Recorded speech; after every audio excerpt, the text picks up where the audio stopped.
Pemuda itu hanya digigit ular berbisa, tetapi ketika sampai di rumah, ia tiba-tiba mendapati tangannya yang digigit membengkak seperti kepala babi. Ia kemudian tertidur. Anehnya, ketika bangun, tangannya yang digigit telah sembuh tanpa alasan yang jelas. Lebih aneh lagi, rambut dan janggutnya tumbuh lebat, dan bahkan mobilnya di halaman pun berdebu. Tampak seperti sudah lama terparkir di sana. Tapi Jack tidak terlalu memikirkannya saat itu. Ia hanya membersihkan debu dan pergi ke kota untuk membeli makanan. Namun ketika memasuki kota, ia tercengang. Ia mendapati bahwa di bawah terik matahari siang, tidak ada seorang pun di jalanan. Yang lebih mengejutkannya adalah jalanan dipenuhi mayat, dan mayat-mayat itu tampak seperti sudah lama mati. Hal ini membuatnya menyadari bahwa ada sesuatu yang tidak beres. Untuk memastikan kecurigaannya, ia segera pergi ke rumah orang tuanya. Baru setelah menyalakan radio di mobilnya, ia mengetahui bahwa ia telah koma selama 30 hari setelah digigit ular berbisa, dan bahwa sebuah peristiwa besar telah terjadi selama waktu itu. Sebuah virus mematikan telah menyebar di kota itu, sangat menular dan berbahaya, dan 90% penduduk telah meninggal karenanya. Jack sangat sedih. Yang ia inginkan hanyalah pulang dan memeriksa keadaan orang tuanya. Ia segera mengemudi pulang, dan setelah melihat makanan berjamur dan busuk, firasat buruk menghampirinya. Benar saja, ketika ia membuka pintu kamar tidur orang tuanya, ia menemukan ayahnya telah menjadi mayat yang dingin, dan ibunya terbaring tak bergerak di lantai.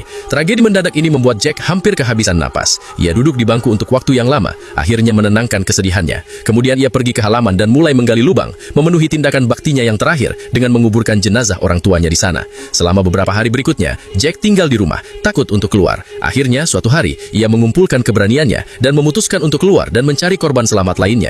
Ia segera tiba di sebuah gereja setempat. Sayangnya, yang ia temukan hanyalah mayat. Tidak ada satupun orang yang masih hidup. Jelas, bahkan dewa yang mereka puja seumur hidup pun tidak dapat menyelamatkan mereka dari virus mematikan itu. Putus asa mencari korban selamat, Jack segera membeli beberapa senjata bela diri dan kebutuhan sehari-hari secara gratis di sebuah supermarket, lalu berkendara lebih jauh.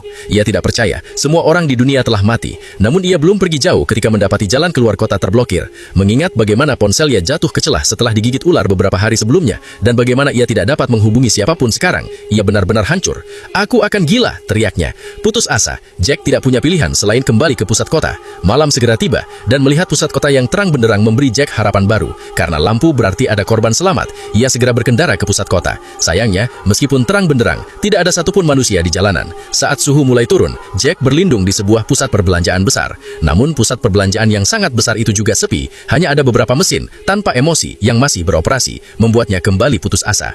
Sesampainya di hotel mewah, ia tak tahan lagi. Ia menanggalkan pakaiannya dan berendam di pemandian air panas, berniat menikmati kesendiriannya di dunia pasca apokaliptik. Setelah 2 jam di pemandian air panas, Jack merasa haus, jadi ia berjalan telanjang ke bar dan memilih minuman termahal dari counter untuk menghilangkan dahaganya. Namun tepat saat ia mengambil gelasnya, tiba-tiba ia mendengar suara seorang wanita. "Beberapa minuman." Hal ini langsung mengejutkan Jack. Ia mengira pemandangan seperti itu hanya ada dalam mimpinya. Untungnya, kedua mereka tidak terlalu memperhatikan pakaian wanita itu, karena mereka berada di tengah kiamat dan tidak terlalu peduli